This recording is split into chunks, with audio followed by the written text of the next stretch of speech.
Well, first of all, it was really awesome to be home, and we thank all the people that came out and supported us and cheered us on throughout the weekend. As I said last week, it was going to be a very competitive weekend with bringing number 2 and number 3, Bradley and Illinois State, to town, and that's exactly what it was. We started off with Bradley on Friday night, and I thought it was one of our best matches in terms of execution of the year up to date. I thought defensively, we held Bradley to a 110 attack percentage, which I think is a really good stat for us against a really good offensive team. So I was really proud of that side of things. And that was a combination of our block execution and what they were doing, being able to get some good touches, which allowed our backcourt to play well around. I think the one area we could have been a little bit better was our off-blocker tip coverage, and we kind of adjusted that a little bit better in games 3 and 4. When we look at the offensive side of things, I was just, it was so awesome to have 4 of our players in double digits. I think that just was one of our best balanced matches of the year offensively. And I think if we can continue to do those types of things, it's going to allow us to not be so predictable in certain rotations. So I was really happy with Rachel being able to mix up a lot of different things and really putting our attackers in good positions and those attackers being able to score out of it. So a really nice night for us offensively in that way. So all around, really proud of that match. Turn around and have Illinois State on Saturday, and just extremely tough battle.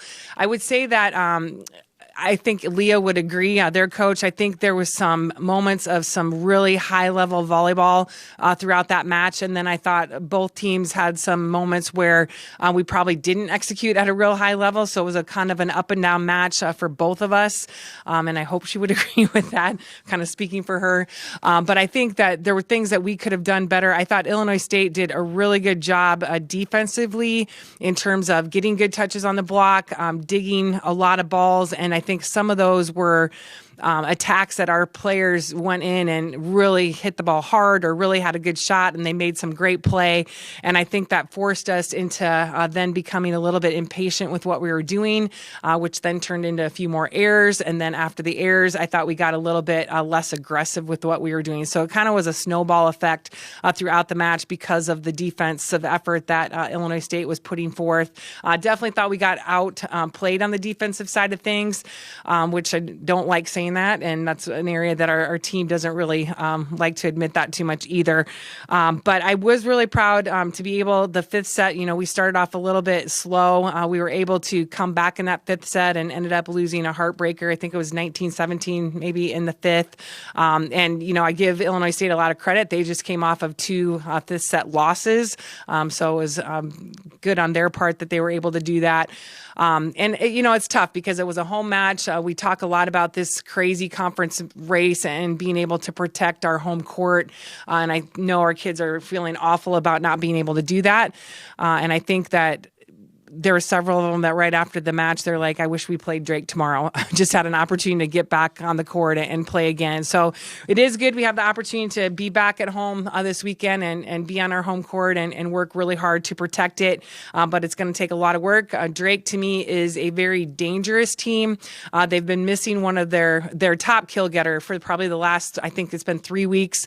Haley Bush, she will be back at some point. I don't know if she'll be back this weekend, but I think that Drake has now started to do a lot of things to I don't think you replace a Haley Bush, but they have people that have been picking up the workload and doing some special things to try to work without Haley. And then obviously when they get her back, that just adds more to their offensive system. But I think one of the biggest players is Emily Plock.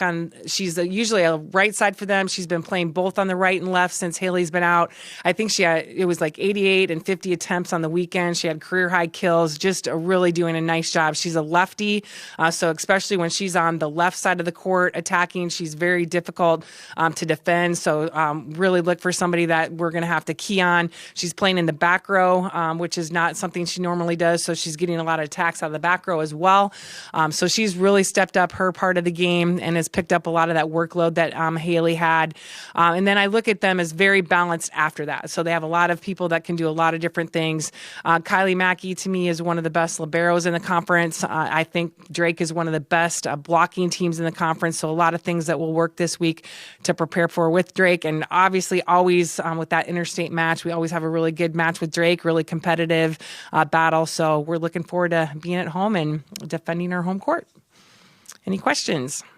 How important is it, particularly coming off the way Saturday's match went, that you have this practice time to work with this week, whereas after Drake, the schedule gets a little crazy?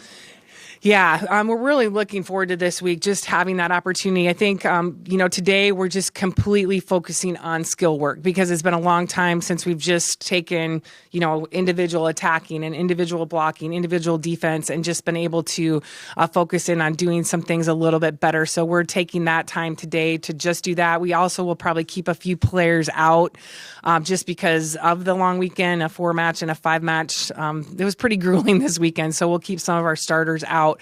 But it gets a great opportunity to work on that skill work, and then we'll spend Wednesday working a lot on Tuesday and Wednesday working a lot on our side of the net, and then half the day, and then the full day on Thursday focusing in on Drake. So we just get a lot of opportunities to really work on some things. We have some things that we want to start doing, changing offensively that we probably will work on, but not really execute until after the first round of conference is done.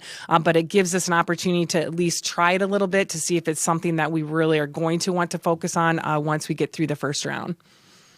What are you looking at as your options there for that back half of conference on offense? It's just some different things out of serve, receive, and play-wise. So not necessarily personnel, but just running our personnel in different places. We have a couple different sets we want to kind of add to what we've been doing, and one of those is completely new to our system. It's not one that we've had, but there's some things that have been happening, a couple rotations where we get stuck that we need to do something different and find some different things. And I think adding this new set could really help us, but not too often do you add a new set right in the middle of the season. That's something you usually do in the spring, but I do think this group is capable of it, especially the players that we would look at being able to run that set.